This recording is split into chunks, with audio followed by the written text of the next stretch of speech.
Question पढ़ के देखते हैं। An object will continue moving uniformly, an object will continue moving uniformly until, कोई भी ऑब्जेक्ट कब तक यूनिफॉर्मली चल सकता है, ठीक है, कब तक चलेगा। चार ऑप्शन में से आपको एक चूज करना है। The resultant force acting on it begins to decrease, अगर रिजल्टिंग फोर्स, मान लिया यहाँ पर एक बॉडी है, ये एक ऑब्जेक्ट है, ठीक है, और ये ऑब्जेक्ट सपोज करो m मास का है, अगर ये v वेलोसिटी से आगे की तरफ जा रहा है, v स्पीड से आगे की तरफ जा रहा है, ठीक है, तो अगर इस पे लगने वाला फोर्स डिक्रीज होने लगेगा तो यानी एसिलरेशन भी डिक्रीज होने लगेगा। लगने वाला फोर्स डिक्रीज, एसिलरेशन, तो ये यूनिफॉर्मली चल सकता है, नहीं चल सकता। तो फर्स्ट ऑप्शन रॉन्ग होगी, ठीक है। उसने बोला था an object will continue moving uniformly until, कब तक चलता रहेगा, तो अगर इस पर लगने वाला फोर्स डिक्रीज होने लगा तो वो फिर उसकी स्पीड यूनिफॉर्म नहीं रह जाएगी क्योंकि एसिलेशन डिक्रीज होने लगा, ठीक है। The resultant force on it is zero, उन्होंने बोला कि रिजल्टेंट फोर्स उस पर जो है वो ज़ीरो हो जाए। ज़ीरो हो जाए मतलब कि ज़ीरो है, तो ऐसा पॉसिबल है कि अगर किसी बॉडी पे फोर्स ना लग रहा हो तब भी वो मोशन में हो, बिल्कुल हो सकता है। किसी ने इसको इनिशियल वेलोसिटी दे होगी, तो मान लिया इसको 5 मीटर पर सेकंड की अगर आपने इनिशियल वेलोसिटी दे दी, ठीक है, तो ये 5 मीटर पर सेकंड से चलता चला जाएगा, चलता चला जाएगा, ठीक है। ऐसा हम मानते हैं कि भाई यहाँ पर एक बॉल है, आपने एक बॉल फेंका तो वो 5 मीटर पर सेकंड से चलेगा, लेकिन जब ये यहाँ से यहाँ तक जा रहा था तो कितने से आया, 5 मीटर, तो इस पर क्या कोई फोर्स लग रहा था, नहीं लग रहा था। तो रिजल्टेंट फोर्स अगर जीरो हो तो फिर वो यूनिफॉर्मली चल सकता है। तो कौन सा option, b option is the correct option. Next, resultant force on its right angle its rotation, नहीं, अगर कोई भी फोर्स लग रहा है तो एसिलरेशन आएगा, एसिलरेशन आएगा तो फिर यूनिफॉर्मली हो नहीं सकता। The resultant force in increase continuously, अगर ये फोर्स इंक्रीज करने लगे तो एसिलरेशन भी इंक्रीज करने लगेगा, तब भी यूनिफॉर्मली नहीं हो सकता, ठीक है। तो आपका B option is the correct option. आगे चलते हैं, नेक्स्ट क्वेश्चन में आते हैं। A body of 2 kg has an initial speed 5 meter per second, a force acts on it for some time in the direction of motion, ठीक है। इन्होंने बोला कि डायरेक्शन ऑफ मोशन में एक फोर्स उस पर एक्ट हो रहा है। द फोर्स टाइम ग्राफ, तो सबसे पहले आपको हम बता दें कि फोर्स टाइम ग्राफ आपको देता क्या है। फोर्स टाइम ग्राफ जो होता है वो आपको इम्पल्स देता है। क्या देता है, इम्पल्स। इम्पल्स का दूसरा फॉर्मूला भी होता है क्या, change in momentum, change in momentum, ठीक है। तो फोर्स टाइम ग्राफ आपको इम्पल्स, देखो फोर्स टाइम आपको पता है कि इम्पल्स का फॉर्मूला होता है फोर्स इनटू टाइम, ठीक है। इसी को चेंज इन मोमेंटम भी बोलते हैं। चेंज इन मोमेंटम मतलब m final velocity minus initial velocity, ठीक है, ये आपका होता है इस टाइप से,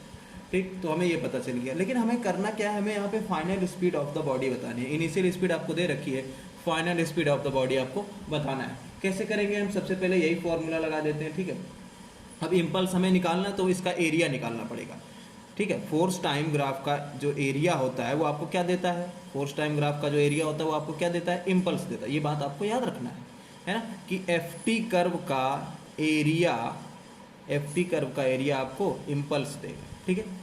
तो हम ये पूरा एरिया निकालना पड़ेगा। पहले ये एक ट्रायंगल, इसका एरिया, फिर एक ये रेक्टेंगल, इसका एरिया, फिर इसके बाद आपका ये एक छोटा सा ट्रायंगल होगा, इसका एरिया निकाल लेना, ठीक है। फिर ये पूरा एक रेक्टेंगल, इसका एरिया, और ये फिर एक पूरा रेक्टेंगल, इसका एरिया। तो पूरे का एरिया हम लोग निकालते हैं, ठीक है, एरिया ऑफ द ग्राफ। और एरिया ऑफ द ग्राफ ही क्या होगा, आपका इम्पल्स होगा।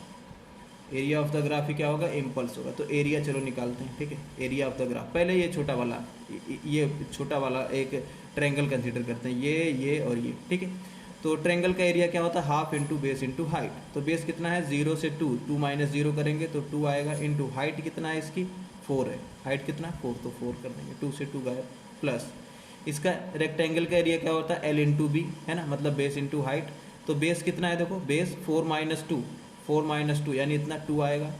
और हाइट कितना है, हाइट तो 4 है, तो 2 इंटू 4, प्लस फिर ये छोटा वाला ऊपर वाला जो रेक्टेंगल है इसका एरिया निकालेंगे। इसका एरिया कितना आएगा, बेस कितना है, बेस देखो 4.5 माइनस 4, तो 0.5 आ जाएगा बेस, इंटू हाइट कितना है, हाइट 2.5 से 4, तो 4 में से 2.5 आप निकाल दीजिए, कितना बचेगा 1.5, तो 1.5 इंटू 0.5, ये आपका क्या हो जाएगा, 1.5 इंटू 0.5 क्या हो जाएगा आपका, ये हो जाएगा आपका इस छोटे वाले ट्रायंगल का एरिया, छोटे वाले ट्रायंगल का एरिया। फिर ये रेक्टेंगल जो आपका बचा, रेक्टेंगल का कैसे निकालोगे बताओ, फिर से वही बेस इसका कितना हो जाएगा, प्लस का ये इंटू हाफ भी आएगा, सॉरी क्योंकि ये ट्रायंगल था ना, ट्रायंगल में हाफ भी तो आएगा, half into L into b, ठीक है। फिर ये क्या हो गया आपका रेक्टेंगल, रेक्टेंगल कैसे, 0.5 बेस हो गया 0.5 इंटू हाइट कितना है, हाइट 2.5, देखो ना हाइट कितना, यहीं तक लोगे ना, ऊपर थोड़ी ना जाओगे, वो तो ट्रायंगल का निकाल लिया, ठीक है, दो हिस्सों में डिवाइड कर दिया था, एक ट्रायंगल एक रेक्टेंगल, तो कितना हाइट है 2.5, तो 0.5 इंटू 2.5 प्लस ये कितना है 6.5 2.5 तो 2 हो जाएगा, 6.5 माइनस 4.5 कितना हो जाएगा 2 हो जाएगा, फिर इसका हाइट कितना है 2.5, हाइट कितना है 2.5, अब ये कैलकुलेशन कर लीजिए, ठीक है, कैलकुलेशन करते हैं, देखते हैं जो एरिया आएगा मतलब वो इम्पल्स होगा, क्योंकि एफ ग्राफ का एरिया इम्पल्स होता है, ठीक है, तो एरिया कितना आता है हम लोग देखते हैं, ये आ गया आपका 4, ये देखो 2 से 2 कट गया तो 4 आ गया, 4 2 से 8 तो प्लस का 8 प्लस ये 2 से ये कैंसिल हो जाएगा, 2 से ये कैंसिल हो जाएगा तो 0.25 आ जाएगा, कितना आ जाएगा 0.25, ठीक है, अब 0.25 यहाँ पे आएगा तो 0.25 इंटू 1.5 मल्टीप्लाई कर लेना, फिर प्लस ये कितना बचा आपका 0.5 और 2.5 है ना, 0.5 और 2.5 तो ये 0.5 इंटू 2.5 फिर प्लस ये कितना हो जाएगा 2.5 इंटू 5 तो 5.0 हो जाएगा, ठीक है, जब ये आप पूरा ऐड करके देखोगे, मल्टीप्लाई और ऐड करके, इसका मल्टीप्लाई कर लेना, इसका भी मल्टीप्लाई कर लेना, और जब ऐड करके देखेंगे आप तो ये अप्रॉक्स कुछ 18.625 आने वाला है, कितना आने वाला है 18.625, एक बार सॉल्व करके जरूर देख लेना, ठीक है, 18.625 आएगा, ठीक है, अच्छी बात है। अब क्या करेंगे, जब ये आंसर आपका आ गया तो ये लेके ये इम्पल्स आया, ये क्या आया इम्पल्स, अच्छा इम्पल्स का फॉर्मूला चेंज इन मोमेंटम भी तो होता है, अभी हमने बताया था, ठीक है, तो देखो थोड़ा सा यहाँ देख लेते हैं, वहाँ पे जगह नहीं है, यहाँ पे देख लेते हैं, ऊपर इम्पल्स का फॉर्मूला होता है कितना, चेंज इन मोमेंटम, तो इम्पल्स कितना आया आपका 18.625, ठीक है, चेंज इन मोमेंटम क्या होता है m v2 minus v1, initial velocity आपको कितना 5 मीटर पर सेकंड दे रखा था, मतलब v1 दे रखा था, फाइनल वेलोसिटी आपको ये v2 पता करना है, ठीक है, तो 18.625 इज इक्वल टू मास कितना है 2 kg, 2 रख लिया, v2 कितना है निकालना है, माइनस v1 की वैल्यू कितना 5 से, ठीक, ये आपको सॉल्व करना है। अब आप ये कैंसिल कर दो तो कितना आ जाएगा, ये आ जाएगा 9.25, ठीक है, और 9.25 माइनस 5 इधर जाएगा तो इसमें ऐड हो जाएगा, यानी v2 आ जाएगा आपका 9.25 और प्लस, क्योंकि ये माइनस 5 है ना, उधर जाएगा तो प्लस 5 इसमें ऐड हो जाएगा, तो 9.25 और प्लस 5 कितना हो जाएगा 14.25 metre per second, 14.25 metre per second, C option आपका करेक्ट ऑप्शन, ठीक है, क्लियर। चलिए नेक्स्ट क्वेश्चन पढ़ के देखते हैं। A Diwali rocket is ejecting 0.05 kg of gases per second, इसका मतलब क्या दिया हुआ है कि कोई रॉकेट है तो उसको में क्या दिया हुआ कि वो कितना मास पर सेकंड करता है, उसको हम ऐसे लिखते हैं, याद रखना हमेशा dm/dt लिखते हैं, क्योंकि पूरा मास नहीं होता ना, उसका एक छोटा सा मास हमेशा निकलता है, एक मास निकलता है उसका, है ना, तो धीरे धीरे निकलता है, इसीलिए हम लोग छोटा वाला मास लिखते हैं, तो dm/dt मतलब क्या, रेट ऑफ मास उसका कितना निकल रहा है, तो कितना हो रहा है 0.05 kg है ना पर सेकेंड, ठीक है, ये इतना मास लगातार रिजेक्ट हो रहा है। अब जो थ्रस्ट रॉकेट के केस में जो थ्रस्ट या फिर फोर्स, थ्रस्ट और लिख लेना यहाँ, थ्रस्ट और फोर्स का जो फॉर्मूला होता है वो होता है dm/dt इंटू v, उसकी वेलोसिटी, ठीक है, उसकी वेलोसिटी जितनी होती है, ये फॉर्मूला होता है आपका किसके, रॉकेट के केस में, या फिर वही फॉर्मूला है, F इक्वल टू जो आपका आता है mv-u/t, वही फॉर्मूला आपका सेकंड, लेकिन इसमें जो आपका फाइनल वेलोसिटी होगा वो जाके एक वेलोसिटी जीरो हो जाता है ना, एक वेलोसिटी जीरो हो जाता है, क्योंकि फाइनली रॉकेट रुक जाएगा भाई, फाइनली रॉकेट रुक जाएगा, और जब फाइनली रुक जाए तो फाइनल वेलोसिटी जीरो हो जाती है, इसीलिए ये वाला फॉर्मूला ना लगा के हम ये फॉर्मूला थ्रस्ट वाले के केस में याद रखते हैं। तो रॉकेट के केस में हमेशा आपको ये फॉर्मूला याद रखना है कि कितना मास कितने टाइम में इजेक्ट होता है इनटू वेलोसिटी, ठीक है, तो इसका मतलब हम क्या करेंगे, यहाँ पर देखिए dm/dt की वैल्यू दे रखा है, तो कितना एक्सीलरेटिंग फोर्स उस पर लग रहा होगा, dm/dt की वैल्यू कितना 0.05 इंटू वेलोसिटी कितना 400, तो जब आप मल्टीप्लाई करेंगे तो ये 0 0 हो जाएगा, 2 0 खत्म, तो ये हो जाएगा 5 इंटू 4, यानी आपका आ जाएगा कितना 20 न्यूटन, तो ऑप्शन आ गया कौन सा, बी ऑप्शन आपका, कौन सा option, b option 20 newton, clear. Next question पढ़ के देखते हैं। और rocket has a mass of 100 kg, rocket का मास कितना है 100 kg, 90% of this is fuel, बोला इसमें से 90% उसका फ्यूल है, इसमें से 90% क्या है उसका फ्यूल है, 10% बाकी का पार्ट हो गया रॉकेट का, ठीक है। It eject fuel vapours at a rate of 1 kg per second, ठीक है, तो मतलब फिर से वो देखो दे दिया आपको, देखो dm/dt फिर से दे दिया कितना 1 kg पर सेकेंड। ये मास और टाइम दोनों होता है तो kg per second, 1 kg per second, ठीक है, dm/dt दे आपको दिया हुआ है with a velocity of 500 metre per second. Velocity कितना दिया है 500 मीटर पर सेकेंड, ठीक है। Relative to the rocket, it is suppose that the rocket is outside the gravitational field, the initial of thrust on the rocket when it starts moving, ठीक है। कितना होगा देखो, सिंपल सा, सिर्फ आपको कंफ्यूज किया है ना, आपको उसके 90% से कोई मतलब ना, उसके आपसे 100 kg में मतलब अब आपको अप थ्रस्ट पूछा है ना उसने, सिर्फ सिंपल सा क्या पूछा, अप थ्रस्ट पूछा है, अप थ्रस्ट। तो वही फॉर्मूला हमने अभी बताया था कि थ्रस्ट या फोर्स का फॉर्मूला वही होता है आपका, ठीक है। रॉकेट के केस में कितना v dm/dt, ठीक है। v कितना है 500 मीटर पर सेकेंड, dm/dt कितना 1 kg पर सेकेंड, तो कितना हो जाएगा 500 न्यूटन आपका आंसर है। सिर्फ ये आपको दिया हुआ था ट्रैप करने के लिए, आपको उसके चक्कर में नहीं पड़ना है, ठीक है। तो कितना आंसर आ जाएगा आपका 500 न्यूटन। क्लियर, ये हो जाएगा आपका आंसर। आइए क्वेश्चन पढ़ के देखते हैं। A rope of length capital L is pulled by a constant force capital F। इन्होंने बोला है कि यहाँ पर आप कंसीडर कर लो कि यहाँ पर एक कोई रोप रस्सी रखी हुई, रस्सी, ठीक है, इस टाइप से, इतना मानो उसको, तो क्योंकि थोड़ा समझ में आना चाहिए ना, ऐसा है इतना मोटा रस्सी नहीं होता है, लेकिन थोड़ा सा समझ में आना चाहिए, इसके लिए हमने मान लिया रस्सी है, ठीक है। What is the tension in the rope at a distance x from the end of where the force applied? Suppose करो यहाँ से फोर्स अप्लाई किया गया, तो यहाँ से x डिस्टेंस पे, यहाँ से x डिस्टेंस पे उन्होंने पूछा कि कितना टेंशन आएगा, ठीक है, यही तो पूछा है इन्होंने। देखो पढ़ के देखो, What is the tension in the rope at a distance x from the end where force is applied? तो हमने इस एंड पे फोर्स अप्लाई किया, तो इस एंड पे x डिस्टेंस पे कितना टेंशन आएगा ये इन्होंने पूछा है, ठीक है। तो हम मानते हैं कि सपोज इस पूरे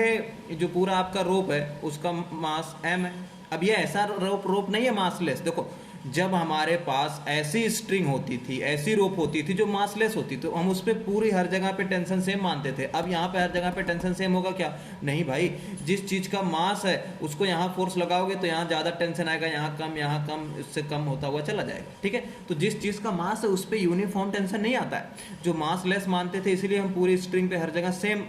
टेंशन मानते थे, यहाँ पे हर जगह सेम टेंशन नहीं होगा, ठीक है। चलिए, तो पूरे का मास अगर आपने m मान लिया है, पूरे का मास अगर आपने m मान लिया, तो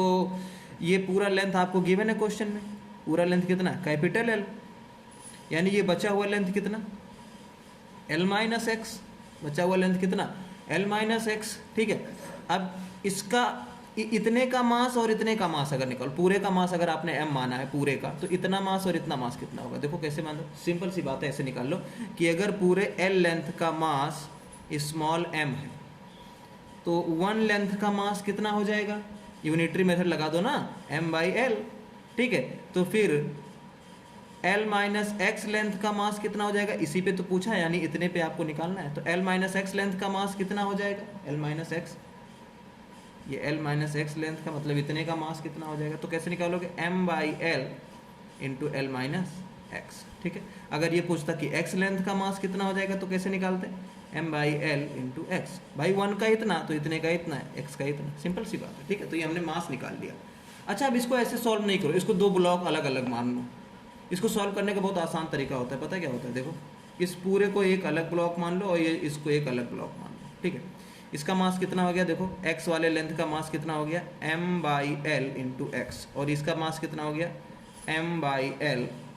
L-x, ये दोनों का मास हो गया। अच्छा, पूरा सिस्टम तो सेम एक्सीलरेशन से चलेगा, भले ही आप यहाँ पे एक बीच में कुछ कनेक्ट कर दो, ये हम ऐसा मान रहे हैं, ऐसा है पूरा सिस्टम है नहीं, लेकिन ऐसा मान लो आंसर वही आएगा। यहाँ पे टेंशन इस तरफ लगता था, यहाँ पे टेंशन इस तरफ लगता था, यहाँ पर आपने फोर्स अप्लाई किया था, पूरा सिस्टम सेम एक्सीलरेशन से, कितने एक्सीलरेशन से चलेगा भाई, F फोर्स आपने लगाया तो एक्सीलरेशन कितना होता है, fast force is equal to mass into acceleration, यानी एक्सीलरेशन कितना हो जाएगा आपका फोर्स बाय मास,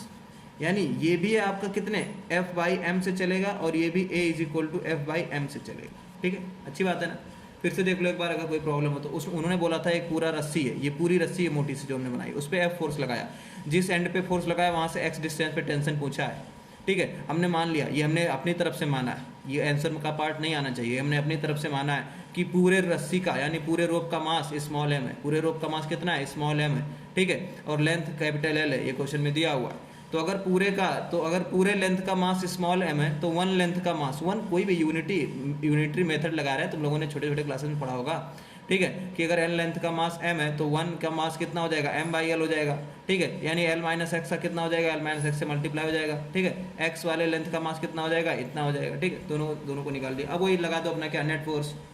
इतने यहाँ ये वाला टेंशन चाहिए था तुम्हें, यहाँ से x डिस्टेंस पे, यहाँ से x डिस्टेंस पे ये वाला टेंशन चाहिए था, तो यहाँ पे लगा दो क्या, net force is equal to mass into acceleration. देखो ना, तुम्हें यहाँ से x डिस्टेंस पे टेंशन चाहिए था, ठीक है, तो x डिस्टेंस पे टेंशन निकाल लो भाई, F net is equal to mass into acceleration. F net कितना, t, इधर और कोई इसको रोक रहा है क्या, कोई नहीं रोक रहा है, तो t minus zero is equal to mass into acceleration. Mass of the body कितना है, मास ये है m/l, l माइनस एक्स, ये पूरा मास है, इंटू एक्सीलरेशन कितना, f/m, ठीक है, तो क्या हो गया, m से m कैंसिल, यानी टेंशन कितना आ जाएगा आपका, टेंशन आ जाएगा f/l, और ये ब्रैकेट में l माइनस एक्स, तो कितना आ जाएगा, ये आपका आंसर हो गया f/l, l माइनस एक्स, ये आपका हो गया आंसर। क्लियर।